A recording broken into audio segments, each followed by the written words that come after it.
Hello, hello, hello, everyone on the internet stuck in front of their computer on this beautiful Saturday night. Thanks for joining us on this new and improved episode of What It Took. I am stoked to announce that we are here tonight with Jason and Kevin from Elk Grove and Roseville School of Rock. I'm really excited about tonight's interview. I am a huge fan of the organization, and I'm super inspired by all the rad work that y'all do. And I'm really pumped to see where this conversation goes. Y'all do great work. Cheers. Kudos to you. Thank you. And right back at you, buddy. Thanks for having us. Yeah, my pleasure. Thanks so much for being here tonight. And kudos to me real quick for remembering to take down the What It Took logo so it's not over our faces for the entirety of this interview. Very nice, very nice. All right, so for anyone who is unfamiliar with this series, I like to connect with music enthusiasts or people kind of working within the music community here in Sacramento or the Sacramento area to kind of dive into the namesake of this series, what it took for people to engage with any sort of creative endeavor, right? Most of y'all who have seen past interviews will know that I've interviewed bands for the most part and talked about things like what it took to write a song, what it took to start a band, what it took to learn an instrument, those sorts of things. And tonight we're going to take a little bit of a detour and chat with Jason and Kevin about what it took to provide resources to individuals that are inspired to create. So I'm hoping this conversation is just going to be super casual. Let's just do it popcorn style. And just, let's see where this conversation goes. But Cool. To start, I'm just real curious what it took for both of you to pivot in these crazy times. I think if we're going to talk about pivot, we should talk about going remote for the first time. That's right. Take it all the way back to March, man. Yeah. A year ago around this time, huh? Yeah. Oh, man, it's been a whole year already. Yep. One of the hardest years for our student base, for sure. Easily. Definitely. Yeah. Let's for rap our about staff. that. Yeah. What's been hard about it? Yeah, what did it sort of take for y'all, right? Like, Well, before that, we, if anyone out there doesn't know what we do, we offer music lessons. And more than that, we put together ensembles of bands of various ages and skill levels to do a series of performances throughout the year. And so it's not your normal music school. It's like, the School of Rock, where awesome. where we do a lot of different genres of music and stuff. And in our tagline, it's performance-based music learning, but this year has been tough to put on performances, as you might guess. So Lots of learning how to use microphones and cameras in different ways. that's right. Yep. So remote lessons aren't really what we did before. Right. We actually didn't offer that. And then so that's the first thing where it's like we had to shut down completely for a couple weeks and kind of teach our entire staff and figure out exactly what resources we were going to need and what technology to use in order to successfully open back up for hundreds of kids teaching music lessons one-on-one and the ensembles too, which was another whole nother beast. Yeah, I think also learning how to use the technology we already had was a big part of that. Just kind of being able to go, okay, well, we have an iPad here. Can it run Zoom effectively? Is this mic working right? Yeah. How do we make the camera better? I think that was a big challenge at first, was just kind of taking all of the things that we had already and putting them to use in a way that would serve our students and our teachers. That was definitely a challenge for me. Yeah. Yeah.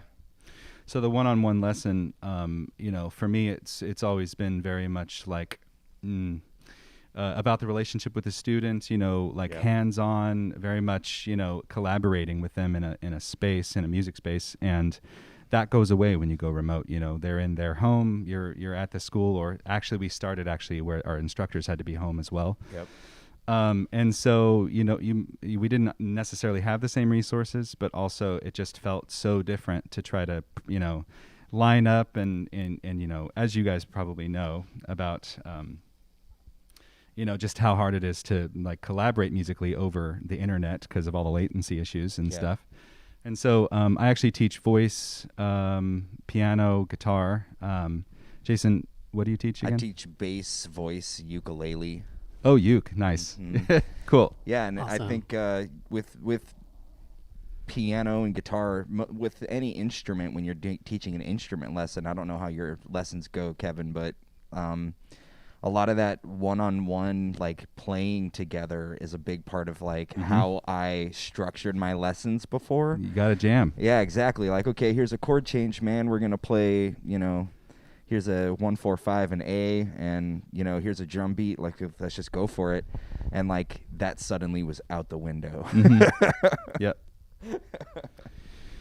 Yeah, it's forced us to use the technology, I think, a little bit more creatively. Yeah, definitely.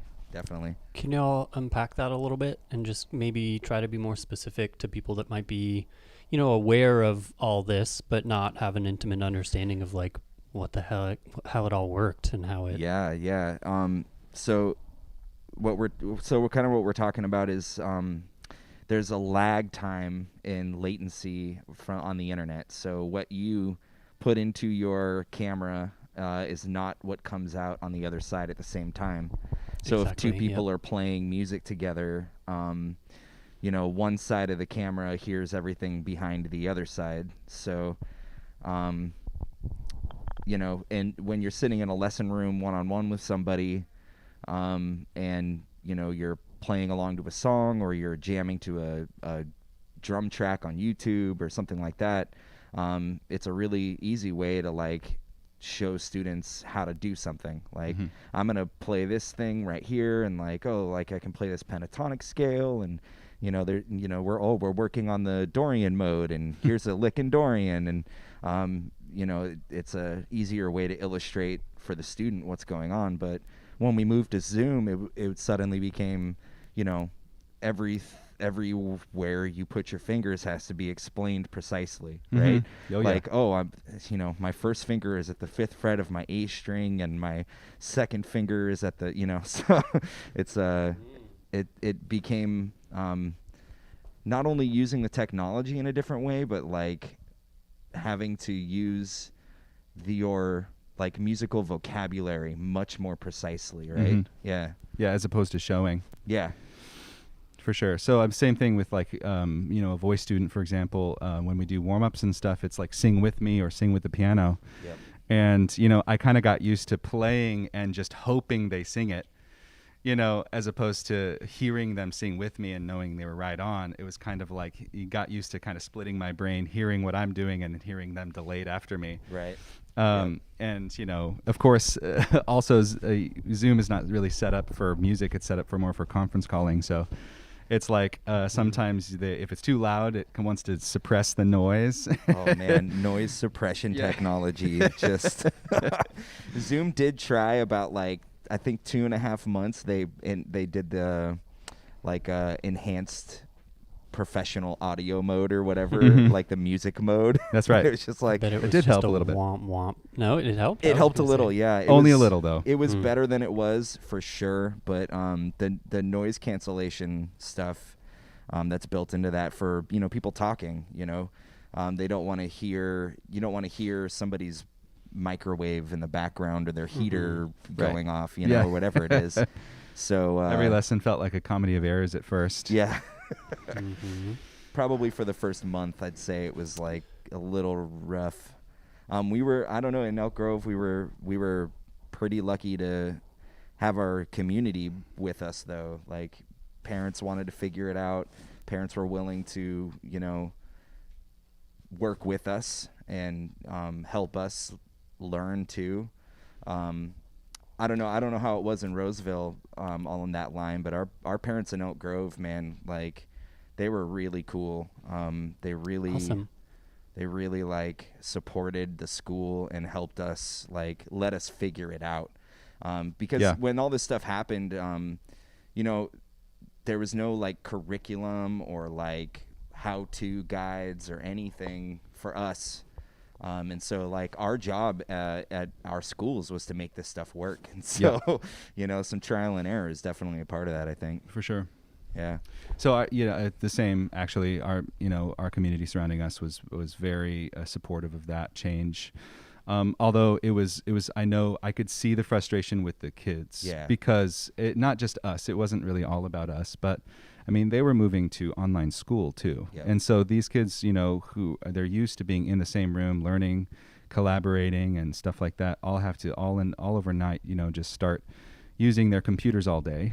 And I did see over the course of the last year, the morale in my kids kind of feel, like dip a lot. Oh yeah. Which is, but that's why I feel fortunate that we're teaching music and that we were able to continue and that we figured it out, that we found technology solutions and stuff like that in order to bring people back in, because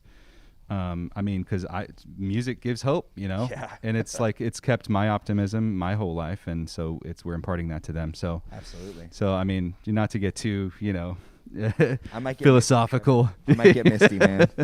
No, honestly though, like, that's why we do it. So, but what I was going to say about the Zoom lessons, is just that, the delay I got used to. Yep. The sound suppression, I kind of got used to it. But back to the jamming, like that went away. It felt like it was like I was preaching or teaching more sort of in like a preachy way, like telling them do this, do that, as opposed to it feeling like let's do this together. Right, So like organic. Yeah. I think a lot of players, I mean, I'm sure your experience is similar with guitar and piano and vocals. It's just, you're in a room with people, you're making music together, you kind of learn as you go. And as educators, we back that up with the paper aspect of it. Like, okay, well, here's what we just did. Here's the scale that we were just using, and here are the notes you're using, right? But I don't know if it's the same for you, but for me, I learned a lot of that stuff in the rehearsal room with my buddies, or in the lesson room with my teachers, so having to kind of flip that script and be like, okay, well, like, this is exactly what I want you to play. Like, put a metronome on your end, because I can't put a metronome on for you because it's going to be delayed. Yep. And then, Yeah, exactly. We're teaching them how to fish. Yes. How did y'all navigate and deal with the drop in morale, right? So I know that just beyond having new challenges in terms of trying to learn music or create content or collaborate on like a Zoom type of thing. The pandemic itself, I think, is obviously having a huge impact on musicians' morale. Mm-hmm. So yeah, I'm curious how that worked in terms of just kind of keeping kids stoked about it, and inspired to learn still.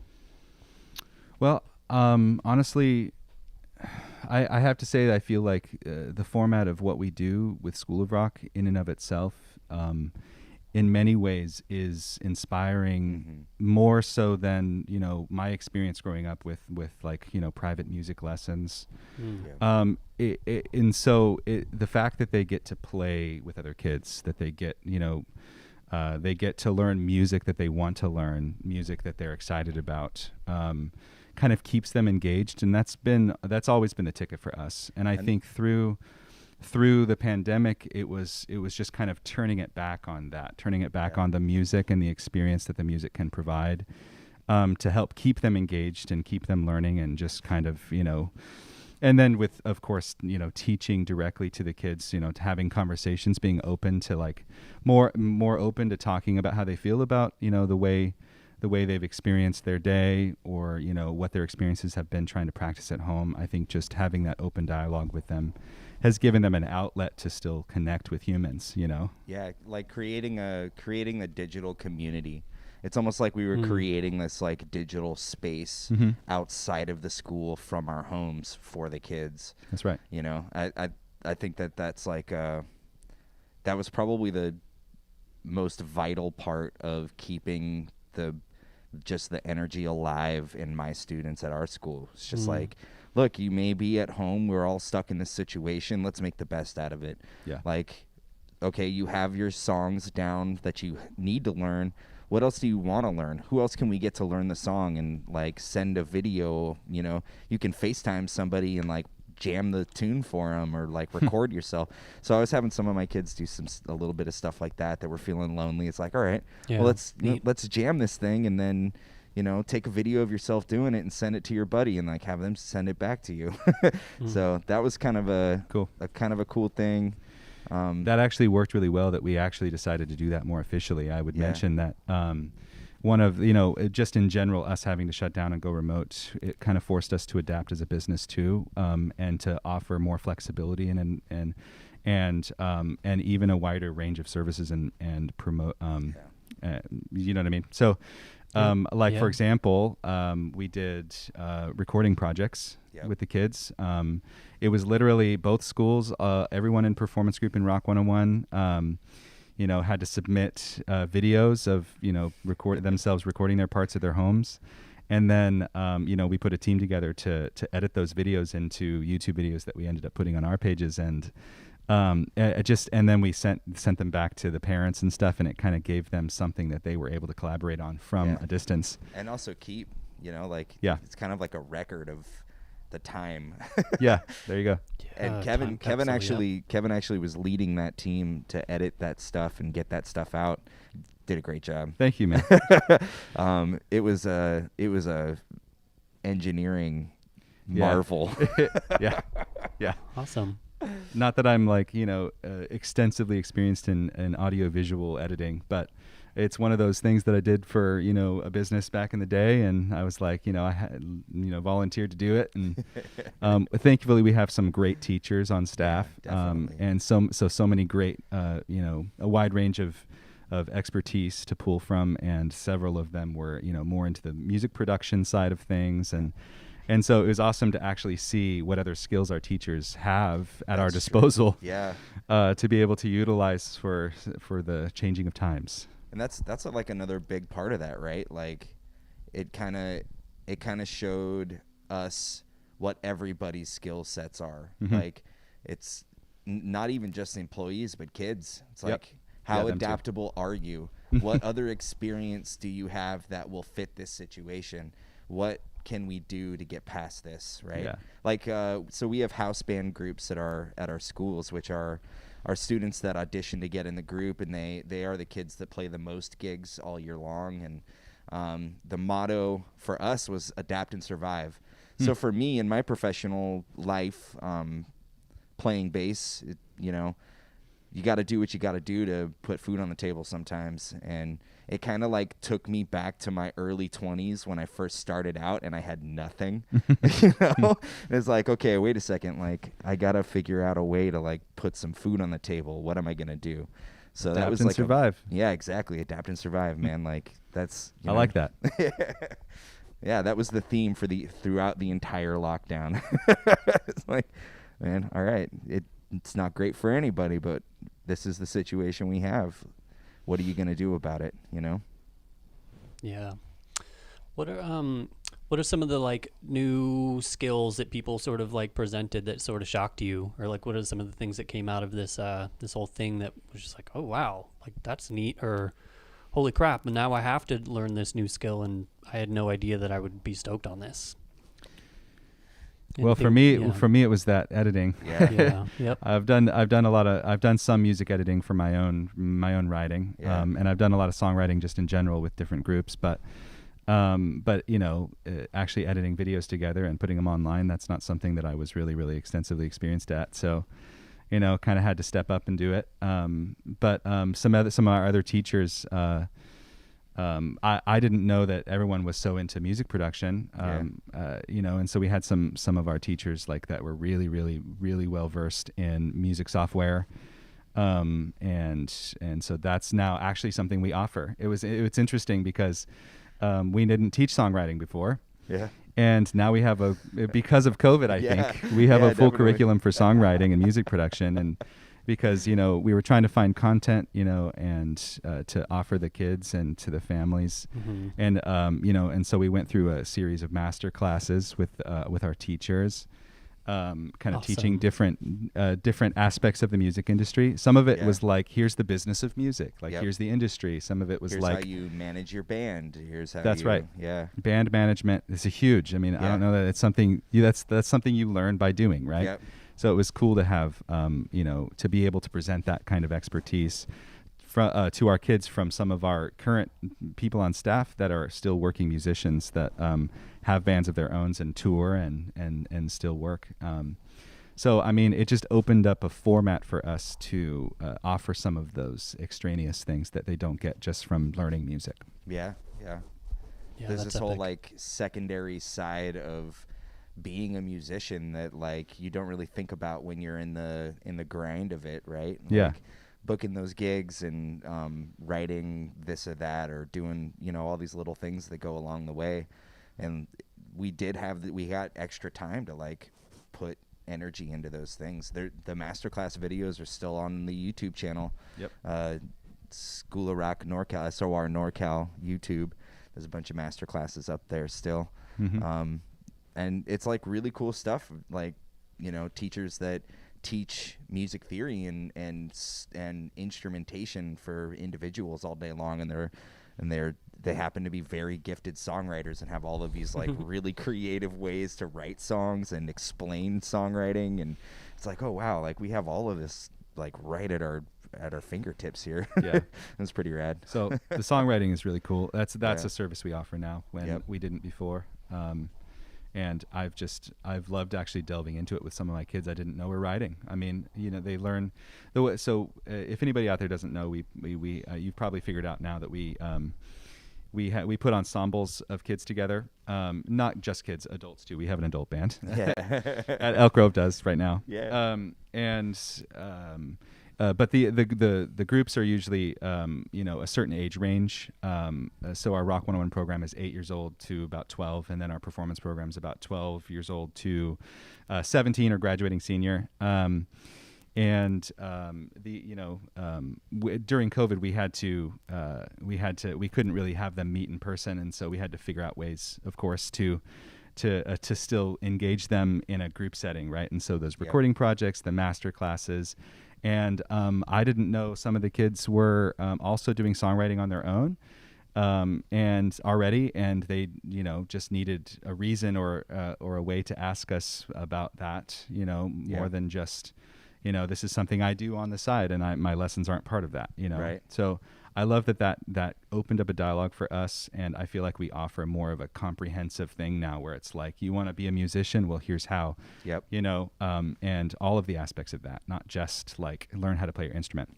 Yeah. And without COVID, I don't know if we ever would have really, gotten the opportunity to see those kids that were hiding their songwriting. Mm-hmm. I think almost all of my students write now, or at least are involved in some sort of creative writing process. Right. So that's the adapt. Yeah, that's exactly. them adapting. Yep. Like if I have to do this thing at home, I might as well, learn how to use GarageBand. Yeah. Which is like super fun and easy to use for all you out there. Right. Yeah. Yeah, we one of the last interviews we did was with the Mars Butterfly. Oh, nice. A band that has gone through your program, or I think maybe still is. Yeah, so all 4 of the members in Mars Butterfly are students at School of Rock Elk Grove. They're all in my house band, actually. Very talented kids. Shout out to them again. Shout out. They're amazing, and yeah, I think it's one of the really fascinating things that I'm realizing, chatting with some of the kids that have gone through your program, and even other bands that haven't. They all, or a lot of them, have commented saying that they haven't even ever thought about playing live because some of these bands have started, after the pandemic hit. Yeah. And it's like not even a thing that they're even kind of thinking about. Oh, wow. Ah, yeah. Which I was blown away by yeah. that. That floors me. Yeah. Because it used to be, that's all you thought That's about. exactly. That's yeah. how you get your name out there. Yeah, Go on a West Coast tour and, sell a CD. I was in probably 10 bands before I even went into a studio for the first time. Yeah. Yeah. That's all we did when I was their age. Just like, Yeah. how can I play a gig anywhere? Yeah. Oh, your backyard with no stage. There's one power strip. Let's do this. And now it's like Yeah. get it all on the computer and then send it to a distributor. Mm-hmm. Yeah. Very different world. It's kind of amazing. Yeah. Yeah, absolutely is fascinating. So yeah, kudos again to y'all for kind of pivoting in that way, right? And like starting to provide those like new services to kids that have to sort of change their trajectories in a Mhm. lot of ways, Yep. right? Yeah, songwriting stuff and professional development, that's huge, Yeah. right? Yeah. Super important. As difficult as it was too, it was also a lot of fun. Like Mm-hmm. looking back on it, there's challenges in everything we do. I think Kevin and I are both pretty busy dudes, and got our hands on a lot of pies with what we do and how we teach. But looking back on it, it's like, well, some of that was actually kind of fun. Like some of it was different than what I normally do every day. I got to do this thing completely differently, and I learned a lot. Yeah. Yeah. Have you guys, this is actually maybe a pretty heavy question, but have you thought about like getting like a group tattoo where on one of your hands it says busy and then on Jason's hand it says dude, and then you put it together? And have y'all? Yeah. If it's too heavy and you don't want to answer, that's totally fine. So, I'm down. I'll get Tanakh. Tanakh. Just kidding. nice, I got plenty of tattoos. I'm down. Let's do this. Yeah. sweet. I couldn't avoid the Jack Black reference. Right. We do work at School of Rock. Awesome. Yeah, I get that pretty frequently. I So bet you you're like Jack Black here, right? Yeah, Yeah. pretty. I actually kind of am. Yeah. I'm that dude that walks in the room and then starts headbanging and go like, "Yeah, come on, Yeah. rock and roll, baby." Do it this way. I know. Let's jump into a quick segment where it's kind of like the band interviews band thing. Cool. Cool. Yeah, where I just want to open it up for you to kick me out of the way. And you guys just sort of interview each other real fast. Yeah, let's do it. We're interviewing each other. I know. Yeah. Hi, Kevin. How are you today? Hello. Welcome to YouTube. Yeah. I mean, okay. So I got a question for you. All right. So like, teaching multiple instruments as you do as well, I felt like doing it remotely, it's tough to kind of pivot, from instrument to instrument. You got a lesson starts right now and it's like, okay, I got to get myself set up for like a guitarist when I was just doing voice. And so I was wondering like how you set yourself up to be able to be versatile on, in a virtual lesson setting. I'm pretty lucky that I don't play guitar. Well, I play guitar, but I don't bass teach guitar? guitar. Okay. For bass players, it's like if you're using a pedal, you're probably playing something pretty funky. And you can learn pretty much everything that you need to learn without the pedal. Yeah. So Okay. for bass players, it's just a little bit different. And Mhm. so that wasn't really as hard for me because I'm playing bass here. My next lesson's a ukulele, which I don't even need a amp for. And then Yeah. my voice lessons, my keyboard was like, in my kitchen. But I also live alone. In your you know? kitchen. Yeah, so my whole setup was at my kitchen table. All my instruments were just basically in an L. Nice. Like this. So I'd go I'm here and I turn the camera and I ukulele and then I turn the camera and I hit the keyboard and I okay. turn back. So it was like just kind of around the The home setup is a real puzzle, let me tell you. yeah. I don't know what your practice schedule is like, but I practice like consistently daily. So my house is already kind of just set up that way. And like I said, I live alone. Like you have a family Yeah. that lives in your house. I had don't. to actually run Ethernet all the way up to a spare bedroom just to get away from my yelling 2-year-old to be able to do virtual lessons. That was fun. Oh my gosh. Yeah, so kind of a similar thing where it's like, I needed better internet up there just to for things to work. But then I also kind of like set up a keyboard. Obviously, you need a keyboard for voice and piano, of course. And then I actually purchased an interface. I'm lucky enough I was able to do that so that I could plug all that in directly and get it into the computer. Yep. If you use like an acoustic mic for like a keyboard, it just doesn't translate really well, and it just blows the mic out to try to use a computer mic and then have like a keyboard amp going into it. Yeah, so I actually went and got an interface, a cheap one, and so that I could plug my keyboard directly in. And then I had microphones, so I did the same thing. Yeah. But then guitar, it's like you're like editing everything. Like, here's my guitar. I'm gonna back up, gonna do some crazy stuff in the setup, right? That was definitely a challenge, though. Like, at first, students didn't really understand that I'm watching what they're playing too. Mm-hmm. Like, I don't know if your kids like took them a while to catch on to that. Right. But like, they'd be, right up against the camera. Like, yeah. can't even see the instrument. Can't see the instrument at all. That's true. And I'm like, you try to explain it to him at first, like, no, you got to back up. I need to see your neck. And with the bass, Yeah. it's a big neck. And Yeah. a lot of the kids, like, that was a real struggle at first, like getting them to figure out, like, no, like, I need to see what you're playing. That's also a part of like learning the technique. Like, if I'm seeing that your hands are in this weird place and you're like, I can't play this, and Yeah. then my response is like, oh, well, you need to like loosen your elbow up, man, like turn your wrist over, put your thumb back here, like, do But all these little things. But if all I can see is your chin, it's like, yeah, it's not gonna happen. You need to tuck your chin in a little more. You gotta like get that alignment. Is it right? Yeah. But really, it was more like this. It was more like along. Is this what you talking That's like this, really right? good. Hey, camera 2, focus. Camera 2, focus. Yeah.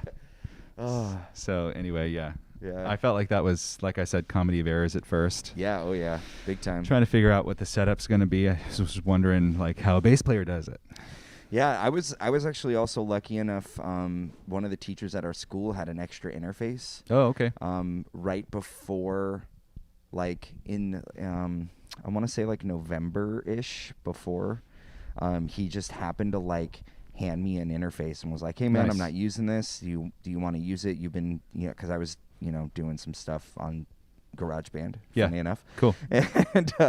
And my setup was a little jank, and he was like, "Hey man, like I got this thing, like just go ahead and take it. I'll see it work, whatever." Yeah. And lo and behold, a few months later, I was on every day. I plugged them into my computer. There you go. So, Cool. All right, I we have actually- Christian just jumped into we can see Christian is here for this little interview. Oh, cool. Yeah, if you have any questions for either the dudes here, let her rip in the chat, and we'll make it happen. cool. Cool. Cool. You kind of talked a little bit about my question for you. How is it like? Did your family have a different understanding of what you do and how you do it because you were doing it at home with them every day? Absolutely. Yeah. Like without a doubt. I mean, my kids are young. Yeah. I have a 1-year-old and an almost 3-year-old. So I mean, it was interesting though because just as a side note, kind of to answer that, my older son, he actually plays piano pretty well. Nice. He's not even 3, and he's like playing scales and stuff, and then he randomly sings, like the warm-ups that I do with my voice students. Are you telling him like, hey, go into music business instead? Both me and my wife are musicians, but I really wanted to not push him that way. Just Yeah. like obviously it's going to be a part of his life, but Yep. I want him to make his own choices, of course.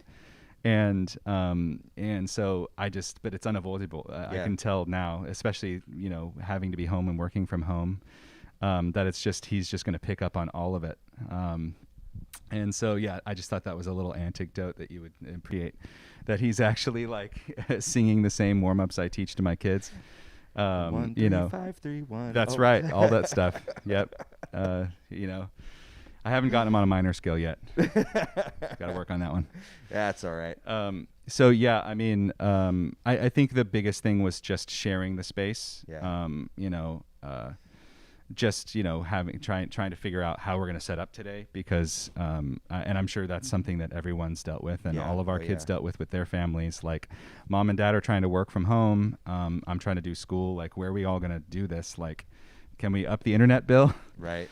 And so yeah, I think that they kind of appreciate what I do now. They know how hectic it is to go from student to student to student to student, and and be flexible just during the day in general. So yeah. My dad came and stayed with me for a time during COVID, during the first lockdown, and he came to me one day and he was like, "I didn't realize how many songs you actually play a day." Oh yeah. And I was like, what do you mean? And he was like, "Well, I realized that you had like 10 or 11 students or something, and then you had like a rehearsal thing, and I heard you play probably 15 or 20 songs in one day." Yep. And I was like, "Yeah, that's one day, man. I do like 140 songs every 4 months." It's like Wow. Right. Epic.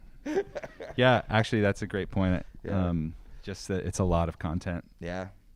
and I don't even realize how much until you're because you're just, when you're in the moment with a student or with a band, it's kind of just like, here are the solutions. Here's how we're going to do this. Yep. And so I don't really think about, I guess all of that's practice time for us, isn't it? Yeah. I don't know how I still have like my practice routine. I think just from the days of being an instrumentalist, I developed a practice routine that I stick to. That's amazing. And it helps me get through that stuff, but because of it, I also don't think about that. Mm-hmm. I don't even think twice about how many songs I've learned in the last week or whatever. It's just like, Yep. okay, this is 7 a.m. practice time. I'm doing these 6 songs, and 11 p.m. practice time. I'm doing these 6 songs, and like that's just every day. So Do we have time for me to ask you another question? I hope so. Yeah. I was kind of curious, actually, to learn about your experience with the School of Rock Method app, because that was one of those things that we implemented over the course of being shut down or remote, and so we implemented a proprietary application that everyone could download onto their smart devices, and it would be a way for us to give them an actual MIDI. A music represented in MIDI, Right. Basically written music that plays it for you. You guys know how that works. And also there's a bunch of song transcriptions in there that as a community, School of Rock community, we've put together.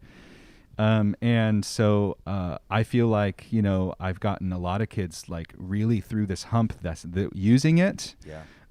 Kind of giving them something like, if we can't find resources online, like I can make them resources and send it to them through the app, and see them practicing on it, you know, and they can record themselves and submit to me. And I feel like that was one of those tech solutions that really kind of was a saving grace for me and my students. Yeah. I was kind of curious just to hear your experience with that, if that's something you've been using more of, if it's helped your students. Since we're back in person, I still like assign, stuff weekly to all my kids, but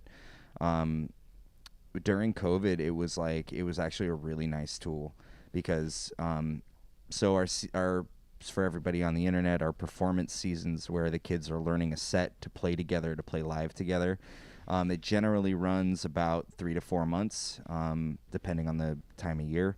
And this particular season, is about 6 months long, maybe a little longer for you guys. I can't remember. We extended ours a month, yeah. Yeah, so when the set list is 15 or 18 songs or whatever it is, and your student is like done, they're like, we've got nothing left to do. I actually Performance ready. Yeah, it's like, I don't need you to show me anything. I got it. Yeah. No, don't tell me how to play that one more time. We're good. You're good. I started digging through the Method app to find like a bunch of like classics, like a bunch of Black Sabbath tunes and Led Zeppelin tunes, and I started just pulling all those classic bass lines and songs that I love, and all the stuff I could find on the Method app that had stuff, and that really helped like go, okay, like, you know, we're doing I don't know, A minor pentatonic, whatever, and here's Smoke on the Water, or, you know, I Right. don't get mad at me if I didn't get it right. Just That's giving all you right. an example. But I used it mostly for that, like, you know, teaching scale concept and technique and theory Yeah. through songs, which is like kind of what we do anyway. Yeah. That's what we do in our lessons for our performance students, by the way, everybody out there. Well, all of our lessons really. Yeah. We teach kids how to play music that they want to play, and Song first approach. song first approach, indeed. It's been a blessing for me. Yeah. You know, because I kind of, you know, grew up with more of a classical background, Mhm. and even up through college, I was doing like classical music and Yeah. opera. And for me to go, you know, to be teaching this song first approach now, using, you know, rock music, pop music, blues, jazz, punk, like you know, going all the different directions you can go with that. It's really been awesome to kind of backwards engineer the theory from the song. Yeah. And also have a tool to hear them play it. Mhm. You know, like being able to say, like, assign it and have them play it on their own, take their time to practice it, figure it out, and then record themselves playing it and submit it to you. And then you're like listening to this thing like, oh, okay, like I know what you did wrong here. Like, let's, you know, Yeah. this part here. And yeah. Do you think it's a slower way to learn than being in person? I do. And not that it's a bad thing, Mhm. but I also think it's very dependent on the person. Yeah. Like, some of my students thrived on it and were totally cool. Yeah. Just like had a great time with it. At least if they were hating it, they didn't tell me or show that they were. Yeah. Yeah. Some of my kids really enjoyed it. They were just like, yeah, this is actually kind of cool. I'm Right. recording myself playing. But overall, I mean, I can teach sitting across from somebody. I can teach them how to play something in seconds, Yeah. you know, and It's much faster on the translation. yeah. And that's honestly, I think that's a big reason why the person-to-person lesson will never go away, no matter how good, you know, the other online video lessons get. You know, I don't think, I honestly don't think sitting across from a person and learning playing together will ever be replaced. Yeah. It's just, I don't know. It's different. It's like the lifeblood of our culture. Serious, yeah. Hmm. I once read an article that was saying that musicians' brains synapses fire together when they're playing music. They're actually the map of the brain firing looks identical when two people are playing music together, even if they're playing a different instrument. I don't know how true that is, but I would love to see the science on that. I Like, know, right? Like, yeah. I can't Show remember me the article. science. Serious. No, that's cool if it's true, man. Yeah, Epic. yeah. and- Magic. Yeah, magic, right? And so that connection is like a real thing. Yeah. And when you are in a room with somebody making music together, you can like feel that back and forth when you really understand a person and like you've spent time with them. It's like you can say something or not say anything at all and just like look at something and they know what you're thinking after a while. It's like it's a whole nother part of it. So I feel like that's one aspect of what we do, and Yeah. and I really love it. But also the performance aspect. For me, like, you know, performance-based learning, where they are looking forward to a gig, they're getting ready for a gig, Yeah. they're inspired to you know, and they're like motivated by that. You know, kind of, you know, accountable to the other band members and to each other, basically.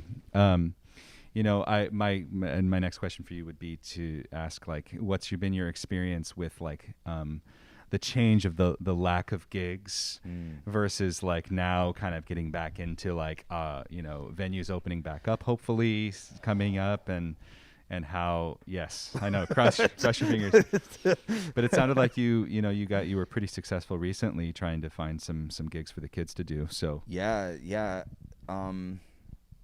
So yeah, like first the lack of gigs, and then The lack of gigs was really hard on the kids.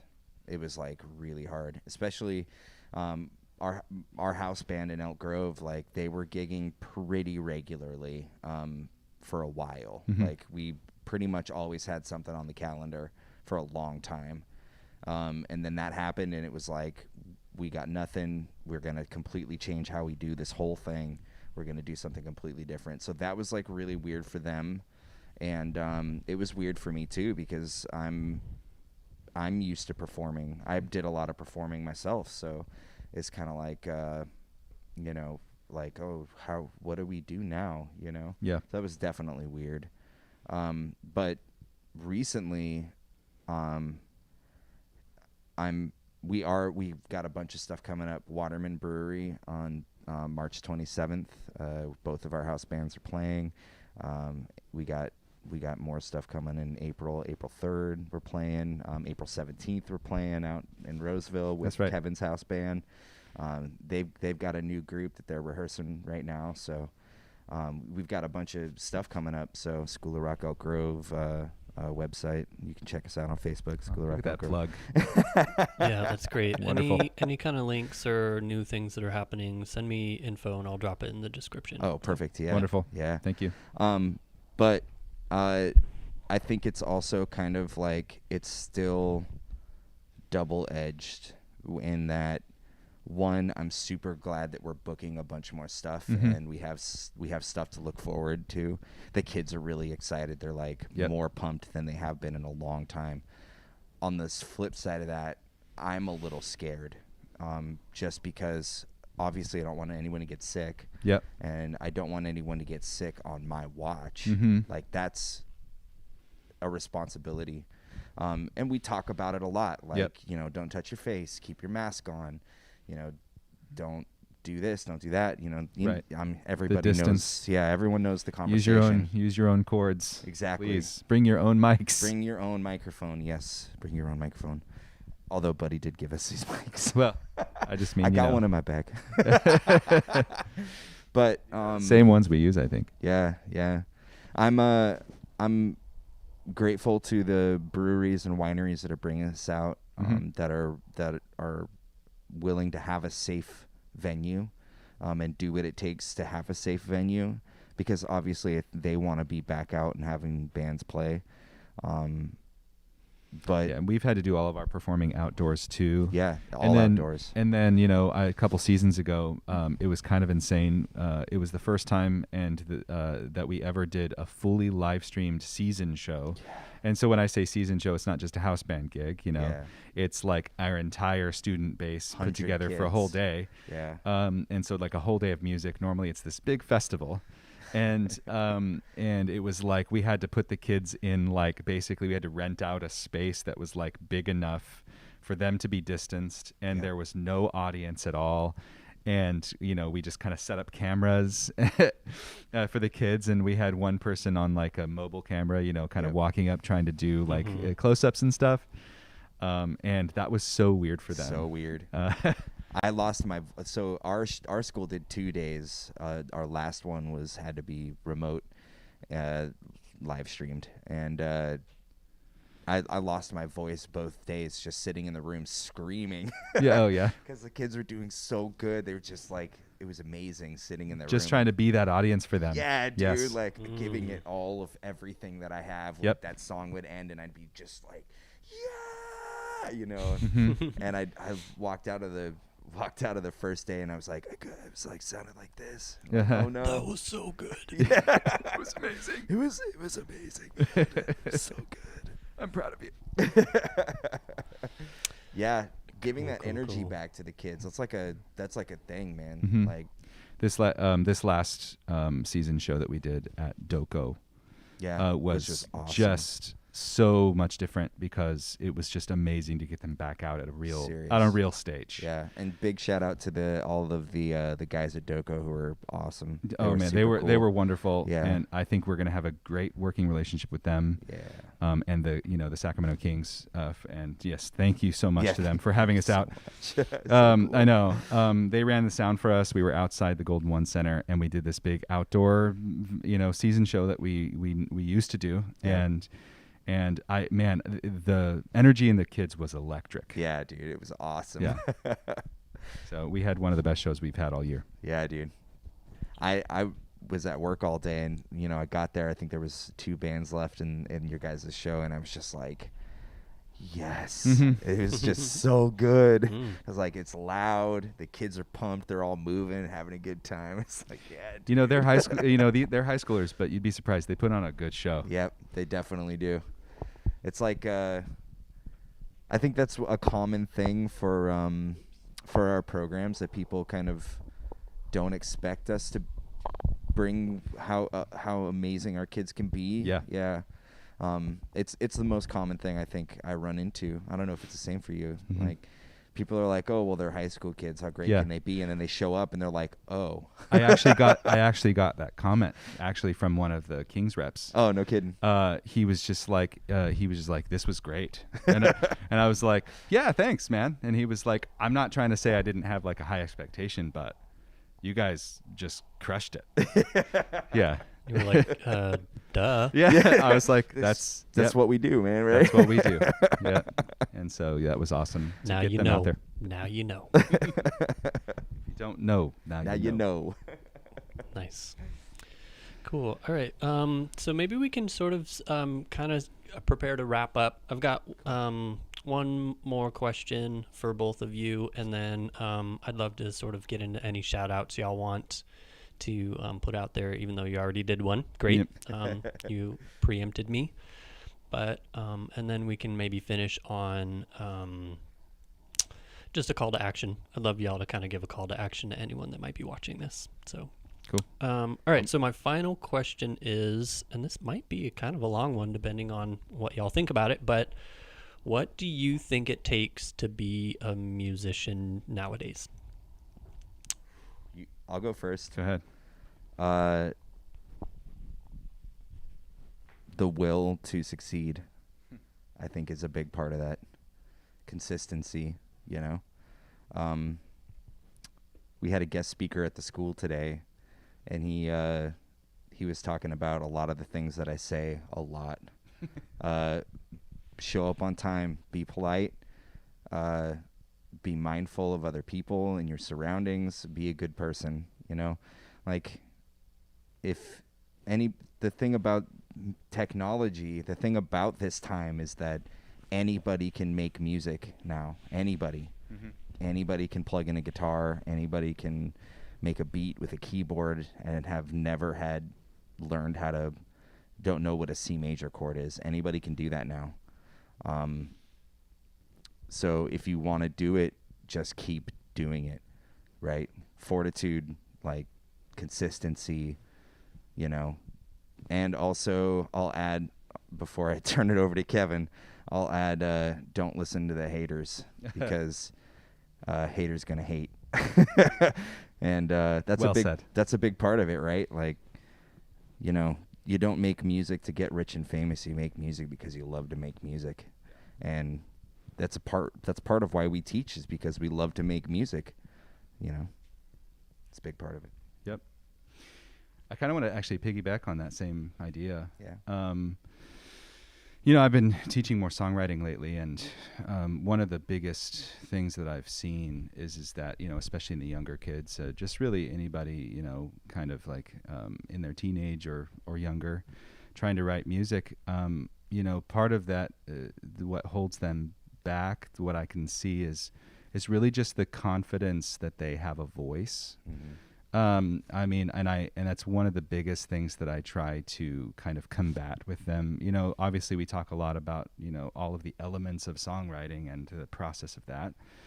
But one of the things I kind of teach in parallel to that is that, like, they may be young, they may not have as much life experience as like some of the more mature artists, but that doesn't mean that they don't have something valuable to offer the society and community. And so I think just empowering them to, like, kind of dig into that and be confident putting that out there and sharing their thoughts and sharing their ideas and kind of packaging that is really just, the biggest thing I can give them is that confidence to and fortitude and resilience to keep going, even if you get negative feedback online. Maybe you listen to your own song and you're like, man, that was awful. What was I thinking? It's all a journey to kind of get there. And as long as you are authentic and in what you present, like, there's going to be somebody out there that identifies with that and is really appreciative that you had the bravery to put it out there. Yeah. Yeah, that person is probably going to be me. Yeah. Just keep going, You got to, I forget who said it, but you got to write 1,000 bad songs before you write one good one. It's It's like, Been there. I can relate to that. like how many songs have I written that have never seen the light of day? Yeah. Just put it out there, man. So, I mean, to be successful as a musician is so many of those things, that resilience, that consistency, but and also just making those connections, being reliable, being a reliable human.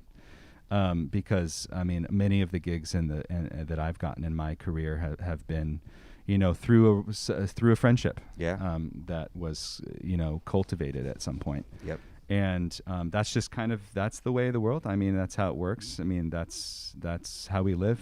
It's all relationship based, and so if you show up to that gig and you're reliable and you're on time and you're nice to work with, like, they're gonna hire you're gonna you get a again. call back Yep. again. And or the flip side, if you if you aren't logistically reliable in that way and aren't able to come through. It's fine and dandy, but you might not get that call again. Yep. Because there's somebody else standing in line. Yep. And so I think, aside from all of the obvious, like, learn how to use technology a little bit more in your music.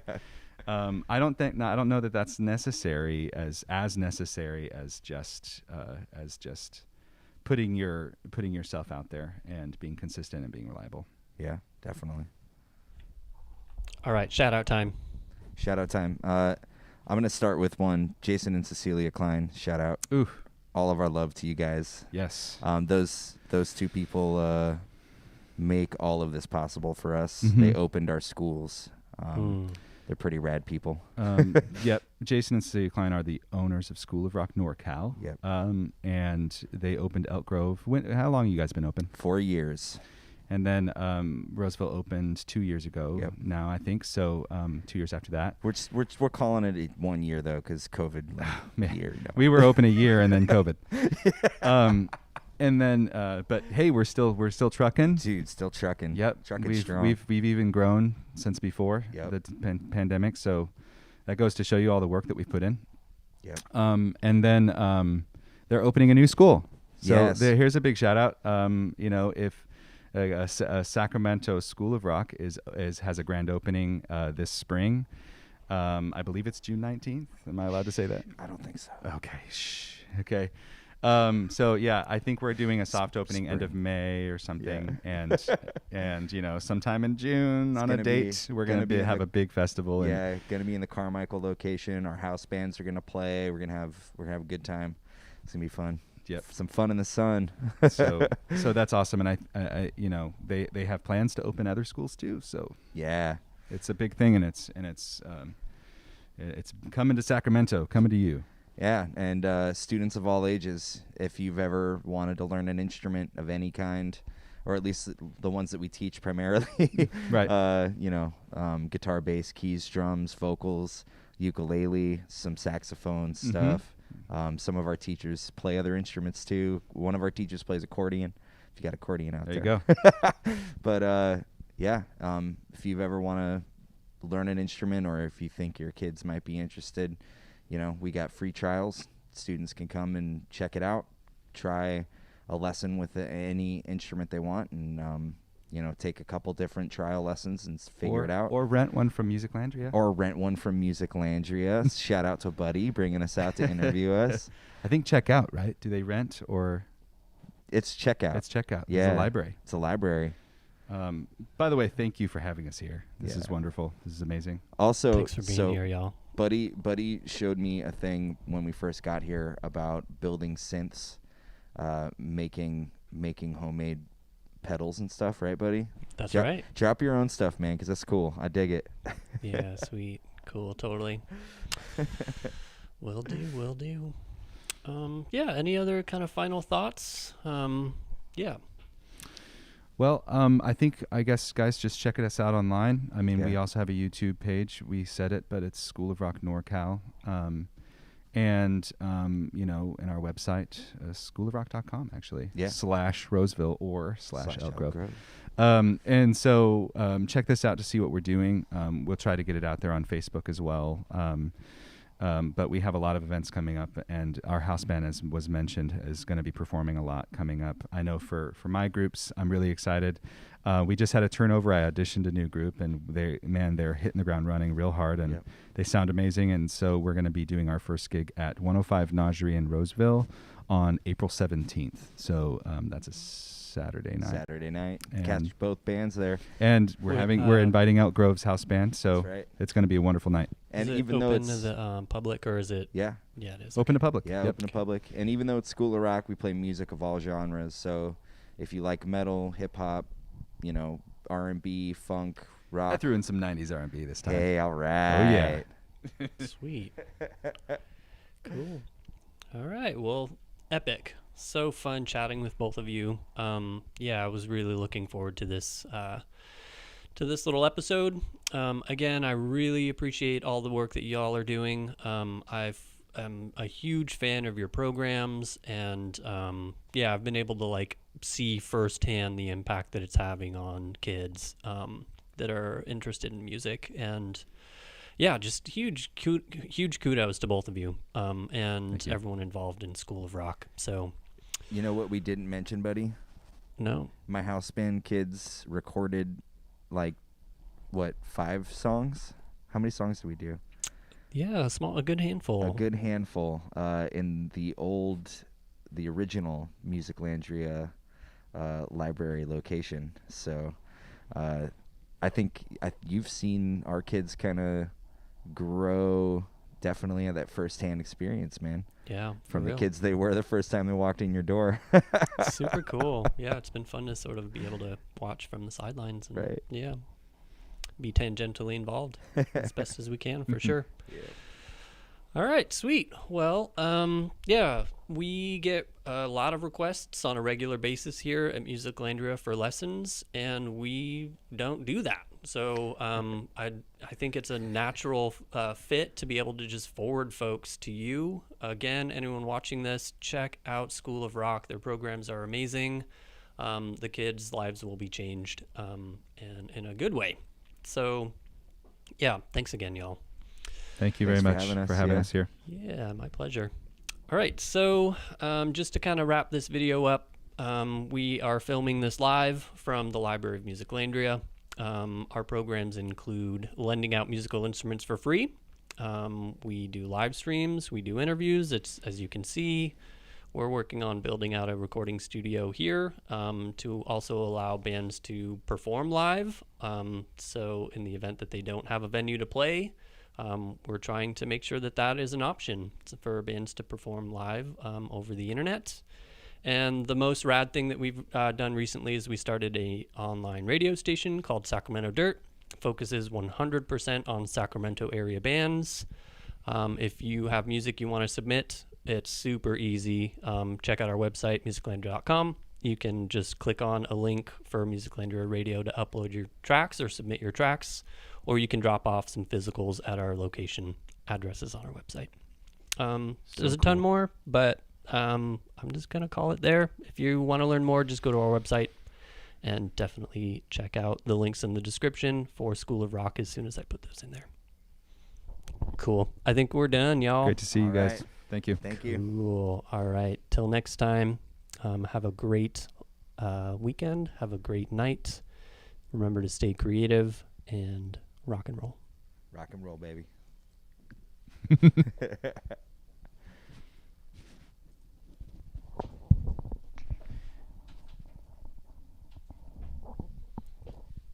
And we're out.